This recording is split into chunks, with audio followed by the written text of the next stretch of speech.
Myself Anusha. Today I am going to discuss with the concepts called built-in exceptions and creating our own exception.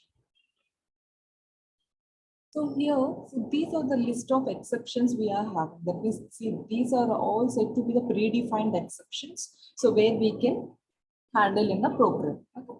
So firstly, coming across with arithmetic exception. So arithmetic exception in the sense whenever we are dividing a number with a zero, okay, so then this type of arithmetic exception will be thrown. Next, it array index out of bounds exception. So this is a runtime exception which will be thrown only at runtime only.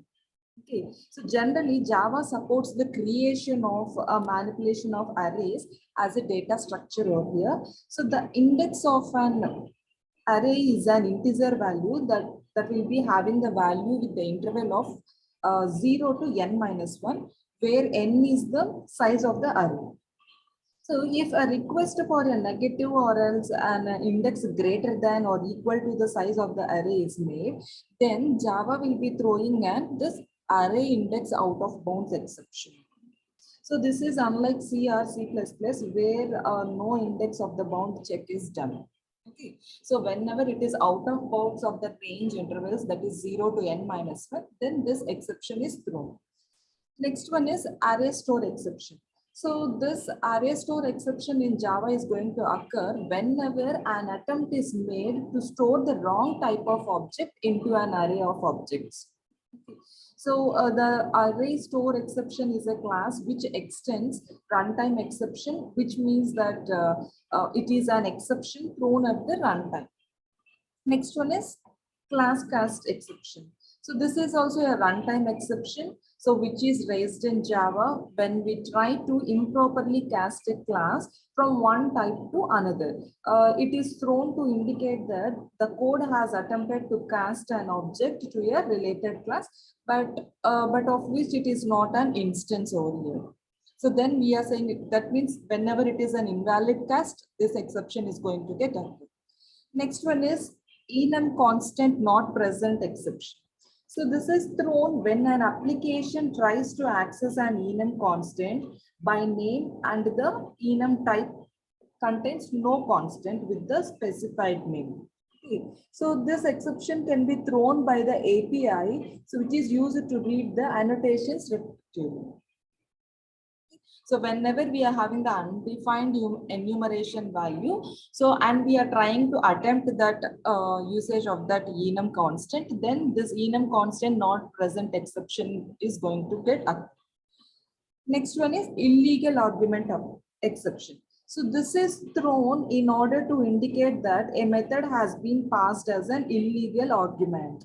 So this exception extends the runtime exception class and thus belongs to those exceptions that can be thrown during the operation of a JVM. Next, illegal monitor exceptions, monitor state exceptions. So this illegal monitor state exception is related to the multi-threading programming in Java. So if we have to monitor what we want to synchronize on, so this exception is thrown to indicate that the thread tried to wait or else to notify other threads, so which are waiting on that monitor. So without owning it, it can be not occurred. Okay, in simple words, we'll get this exception. So if we call once for wait or notify methods or else notify all methods, that means if you are trying to call the wait method or else notify all methods of that object class which is outside of the synchronization block, then this illegal monitored state exception is going to get occurred. Next, illegal state exception. So this is also a runtime exception in Java. So that is thrown to indicate that a method has been invoked at the wrong time.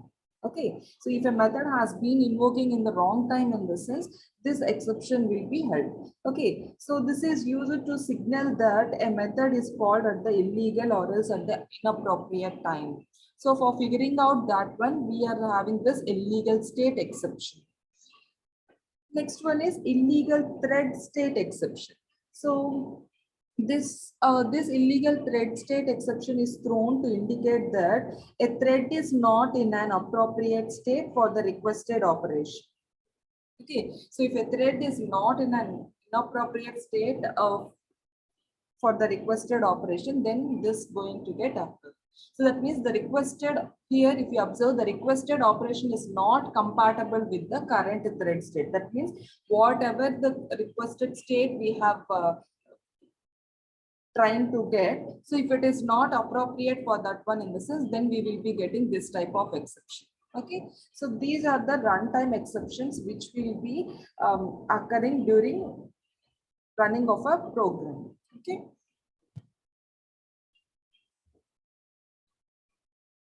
So next. So these are all the another type of exceptions called checked exceptions. Okay, so here the first exception is class not found exception. So the previous slide we have discussed with the runtime exceptions. Okay, so now we are going to study another type of exceptions which are predefined only. That means these are also the built-in exceptions only. So the first one is class not found exception. So this is thrown when the Java virtual machine is trying to load a particular class and that specified class is cannot be found in the class path. That means if the class is not existing in that class path in the sense, then we will be getting the exception like class not found exception.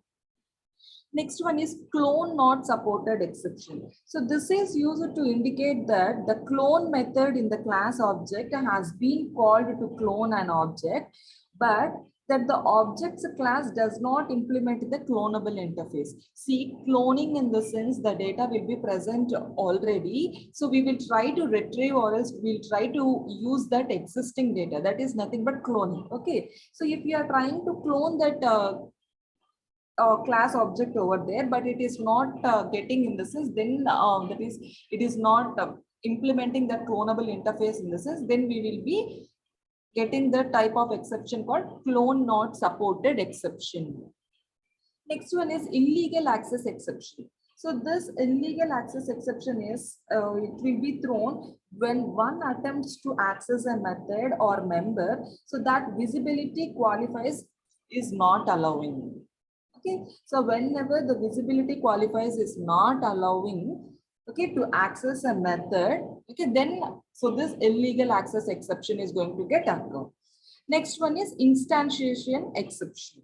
So it is thrown whenever an application is trying to create an instance of a class by using this new instance method in a new class. Okay, but the specified class object cannot be initiated because it is an interface or else it is an abstract class. So in those cases, this instantiation exception is going to get occurred. Next one is interrupted exception. So it is thrown when a thread that is sleeping or else waiting or is occupied is interrupted. Okay, so whenever a thread is in a sleep state or is in a wait state or is in occupied state, and those states got interrupted in the sense, then this interrupted exception is going to get occur. Next one is no such field exception. So this no such field exception is going to indicate that class does not have a field of a specified name. Okay, so if a class is not having a field, so with the specified name in this sense, then we are saying like a, so no such field exception. So next one is no such method exception. It is thrown whenever the jar file has a different version at runtime, so that it had at the compile time. So then no such method exception occurs during the reflection. So when we are trying to access a method that does not exist. Okay, so if a method is not existing and still we are trying to access that method in the sense, then it is going to throw an error called, that means through an exception called no such method exception. Next one is reflective operation exception. So this exception is going to occur whenever the superclass of this reflection related classes are going on, then this type of exception is going to get occur. Okay, so these are all the checked exceptions. Whereas coming to this list of unchecked exceptions, so these are all called as the unchecked exceptions. Okay, so we have come across with the runtime exceptions and then checked exceptions, and finally we are discussing this unchecked exceptions. So under this unchecked exceptions, so here this index out of bounds exception. Okay, so this is nothing but so if we are giving the range, okay, so and this is if it is exceeding that range intervals, that means it is thrown whenever we are attempting to access an invalid index. So within a collection, such as an we can take it arrays or vectors or else strings or else etc. Okay, so whatever we are taking here, if we are trying to access the invalid index within a collection in this sense, then this index out of bound exception is going to get done. Next one is negative array size exception. So this is thrown if an applet is trying to create an array with negative size. Okay, so if an applet is going to create an array with the negative size in this sense, then this negative array size exception is going to get occur. Next one is null pointer exception. So it is thrown when program is attempting to use an object reference that has the null value. Okay, so if it is referencing to a null value in this sense, then null pointer exception is going to get occur. Next, number format exception. So this number format exception is thrown when we try to convert a string into a numeric value, such as float or integer, but the format of input string is not appropriate in the sense, then we'll be getting this number format exception. Next one is security exception. So this security exception is thrown by the Java code with virtual machine. So to indicate a security violation. So if you are violating the security in the sense, then we'll be getting the exception like security exception. Next one is string index out of bounds exception. So it is thrown by the methods of the string class.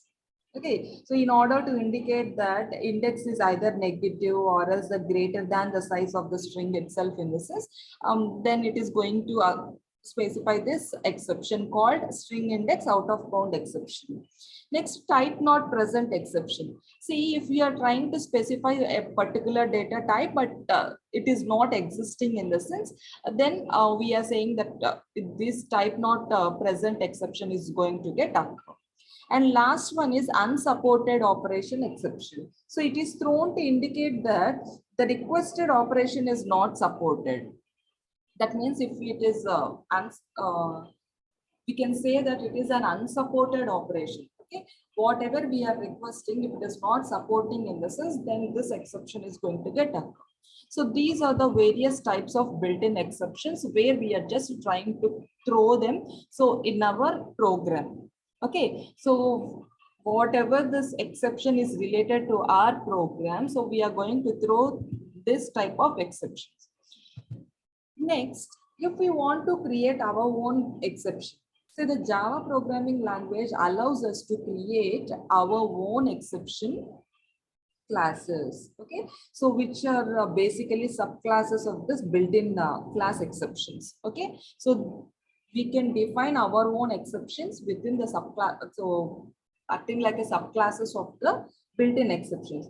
To create our own exception class, simply create a class as a subclass of built-in exception class. We may create a constructor in the user-defined exception class and pass a string to exception class constructor using the super. And also we can make use of the get message method to access that string.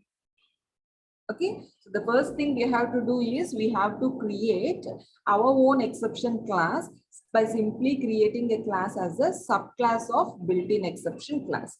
And we may create a constructor in the user-defined exception class and pass a string to the exception class constructor using super method. Okay, and we can also make use of get message method to access the string. Okay, so I'm going to explain you this program to how we are going to create our own exception within the built-in exceptions.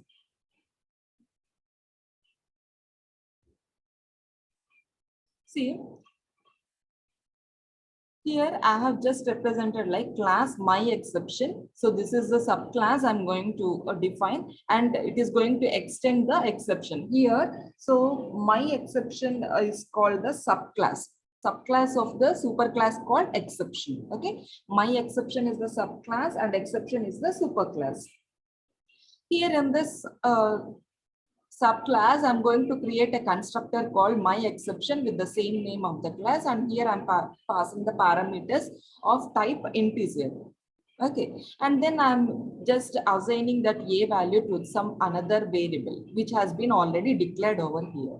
Okay, so now, and I'm going to create a method called toString, so which is going to return the string representation of the object. Okay, so here I'm going to represent the type called string, and this toString is nothing but the method which is going to return the string representation.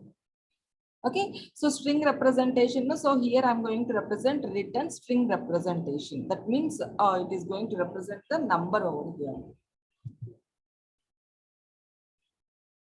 And next, so here I'm going to define a class called check. Okay, so where it is going to specify computes over here. Okay, see, it has only a constructor plus an overridden toString method that displays the value of the exception. So this class is going to define a method name called compute. Okay, so that throws a my exception object. Okay, so we are having a method called compute, which is going to throw the my exception object. So the exception is thrown when compute's integer format is greater than 10. See, whenever the value which we are specifying is greater than 10, okay, then only it is throwing the exception called exception of my exception method over here. Okay, next. This is our main method, okay? So which sets up an exception handler for my exception, okay?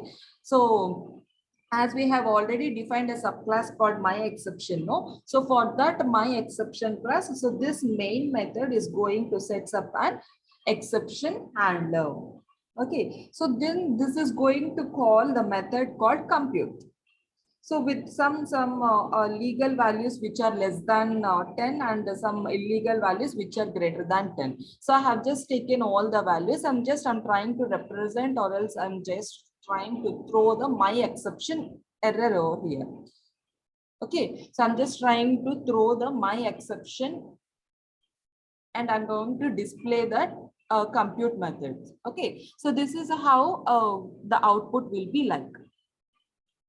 Okay, so this is how we are going to create the subclasses of exceptions in the built-in exceptions. So this is the example. So it is very simple. First of all, we need to create a subclass within a built-in exception, and then so we need to represent the superclass, okay, and then we need to compute. That means we need to represent the toString to represent the object specification of the method which we are going to define, okay, and next we need to call the methods by throwing an exception in the main class. So this is how we are going to create our own exceptions, okay. So with this we have done with the built-in exceptions and how we are going to create our own exceptions. Thank you.